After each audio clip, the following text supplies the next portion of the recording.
Kids just love the weird but true books, and here comes a new edition.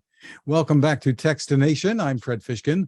Joining us from National Geographic Kids is editor Kathryn Williams. Hi, Kathryn.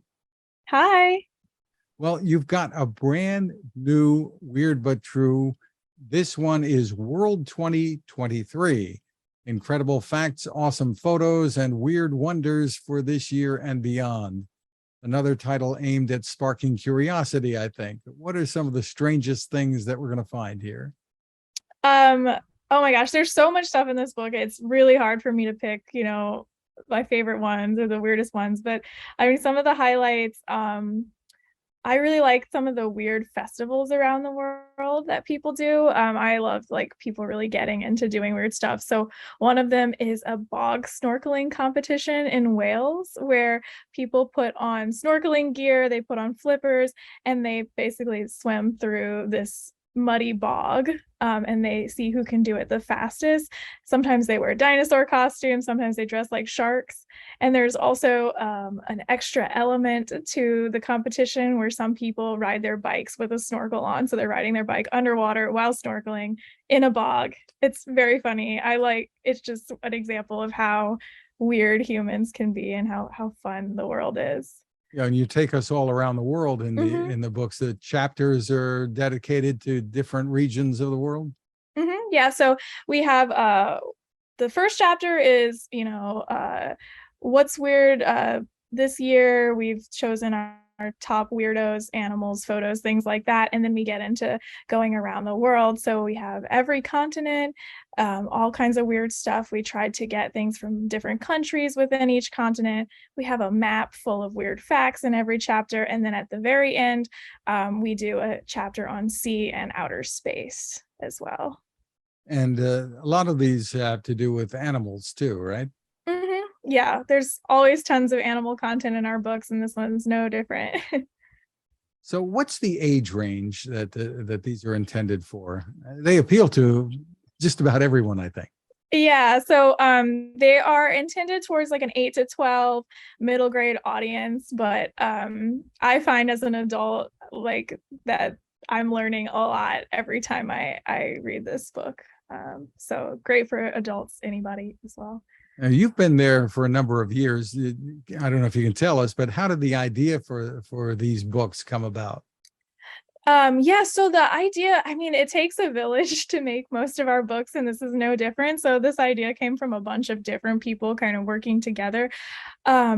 So this book, we're trying to do this every year, and we're updating the content every year. And so we're giving kids something fresh, but we want this book to kind of come out 2023, 2024. And we have another book that we do like that called The Almanac, which our readers love, the National Geographic Kids Almanac. It's been out for over a decade. And so we were wondering, what else can we do that comes out every year to kind of give this audience that wants to collect this book every year, give them something new. And simultaneously, we have this series called Weird But True, which has smaller books that are just kind of fun facts that are really exciting, really interesting, and visually appealing. And so we thought, we've never done these weird but true facts, but all around the world, which National Geographic is kind of known for showing people the world. So anyway, we combined all of these ideas, and now we have an annual book that we're coming out with every year that showcases what's weird all around the world. It's very, very cool, and it's a lot of different people's ideas kind of coming into one book. And one of the things that you do is with the copy, you address the, I guess, 7th, 8th graders or whatever in their language and try to talk the way they would talk. Tell us about that and how much of a challenge that is. Yeah, it's interesting.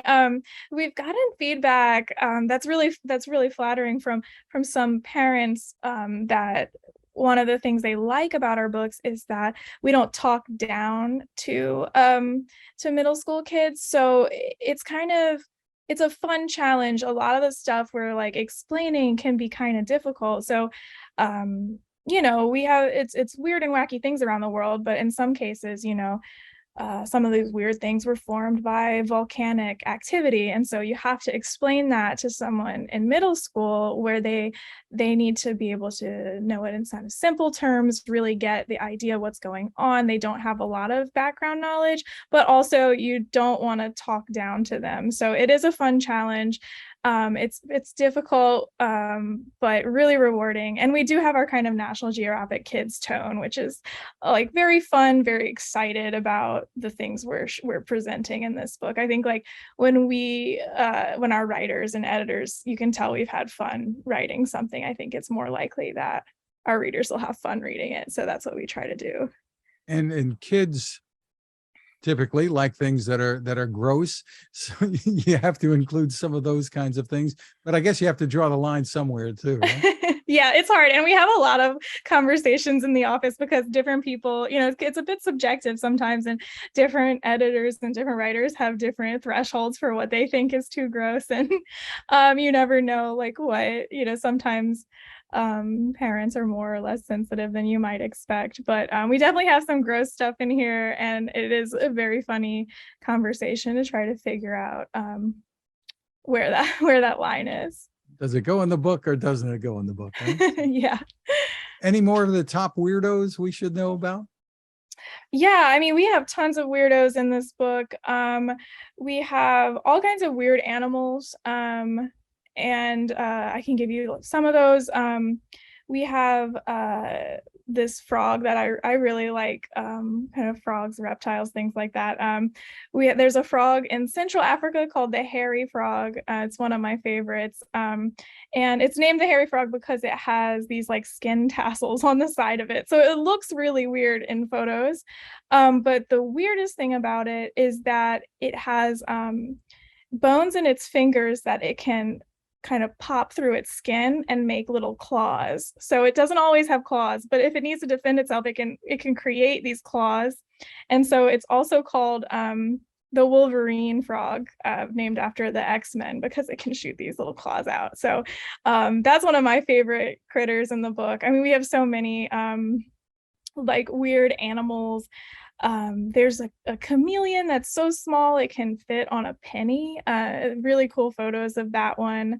And we have this other little bug that people really like, that's called the troll doll bug, and it looks like a troll doll. It has all of these silk strands sticking out of its backside, so it has this kind of like shock of hair coming out of it. It's very funny.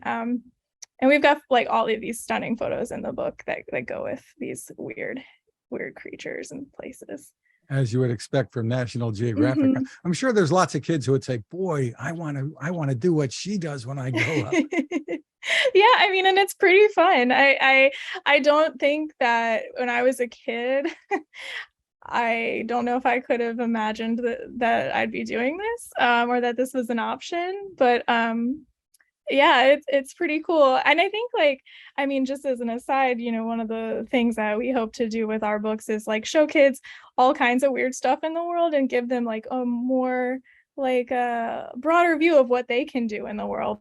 Like there's so much stuff out there that most of the time you don't think about. You could study these frogs, you could make books about them, you can study volcanoes, work in Antarctica. There's all kinds of things that you can do. And I think like going through all the weird stuff in the world helps kids kind of figure out what's even out there. And there's something else that you're doing. You're showing kids that, hey, books can be pretty cool. Mm-hmm. Yeah. That's kind of our goal is always to, capture that reader that might be a little intimidated by nonfiction and say, hey, like it can be, just as fun as fiction, maybe more fun, and like, and hook them with like just fun facts, vibrant text, big photos, and colorful designs. That's our goal. Where can people go for more info? You can go to National Geographic Kids website. This book is going to be, well, it's on sale today, so it's available wherever books are sold, so in brick and mortar retailers and online. Very cool. A Weird But True World 2023. Kathryn Williams, thank you so much for spending time with us. Thank you. It was fun.